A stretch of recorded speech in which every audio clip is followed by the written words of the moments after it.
দাদা ভাই বলছিলাম যে মাকে তো ডাক্তার দেখালাম, একটা বিপুল পরিমাণ খরচা হলো আমার। টাকা দাও মাকে। তো দাও না, ক্যামেরায় দাও তুমি। না মার সাথে বুঝো না, ক্যামেরা বুঝবে কেন? তুমি এখনই দাও টাকা। তুমি টাকাটা দাও মা, ওর থেকে তুমি ডাক্তারের খরচাটা নাও। যাও যাও যাও যাও যাও। কি গো যাও? যাওয়া হচ্ছে না, হচ্ছে না। না শুক্রবার যাওয়া হচ্ছে না। হ্যাঁ ও শুটিং পড়ে গেছে, বাকি এখনো বসা ছিল না, কিন্তু শুটিং পড়ে গেছে। পরের সপ্তাহে যাওয়া হবে। যাও ঠিক আছে, মাকে দাও। দেখি দেখি দিতে হবে নাকি? এখনই দাও। হ্যাঁ না দেবে না?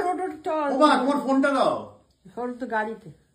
মায়ের ফোন কি করবি নিয়ে? ওই OnePlus টা এক্সচেঞ্জ করবো না? না আর করতে হবে না। এখনই করবি? অন্য দিন কালকে শুক্রবারে এসে করবি। অন্য ফোন চালাতে পারি না। শুক্রবারে এসে করবি বলছি তো। দে দুটো টাকা দাও। না ভাইয়ের যে খরচার পর খরচা 200 টাকা থেকে নিলি তো, 100 টাকা দিয়ে বলেছি, ফেরত দিয়েছিস?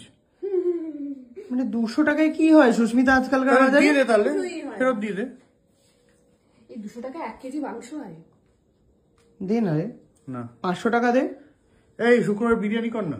বাবা বাবা বাবা বাবা, যে যার ধান্দায় বাঁচে।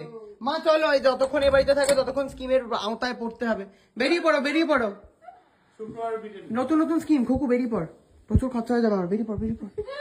এই ভাই বেরো রে। মাটন নিয়ে আসিস, ঠিক আছে? কি মাটন নিয়ে আসিস। একে খা, একে নিবি মটন, লিখবি লিখে খেয়ে নে। চল তো বেরো এখান থেকে, এই বাড়ি থেকে বেরিয়ে যা। চলো চলো বেরো বেরো বেরো। নতুন স্কিম নিয়ে এসছে সব। ডাক্তার বললো না, কি বলে যাও? ওই ইসিজি করতে বললো, একটা ব্লাড টেস্ট করতে বললো। দাও দাদা ভাই মাকে টাকা দাও। সে আমি যাবো, সে বুঝে নেবো। ঠিক আছে আসলাম তাহলে দাদা ভাই। বউয়ের জন্য তুমি কিছু আনলে নাকি? ডিমের গন্ধ বেরোচ্ছে রে,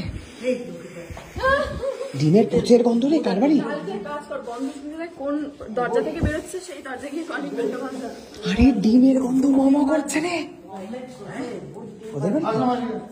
ওদের বাড়িতে চাইবো।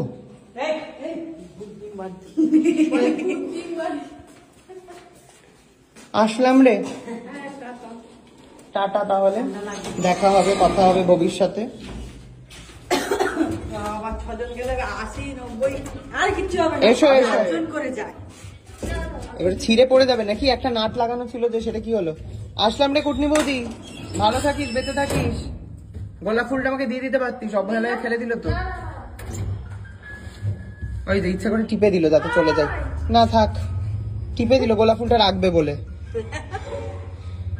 তো গাইজ আমরা এবারে বাড়ি যাচ্ছি। থ্যাংক ইউ সো মাচ ব্লগটা দেখার জন্য। শুক্রবার আমাদের একটা জায়গায় যাওয়ার কথা ছিল, কিন্তু হচ্ছে আমার শুটিং পড়ে গেছে, তাই জন্য যেতে পারলাম না।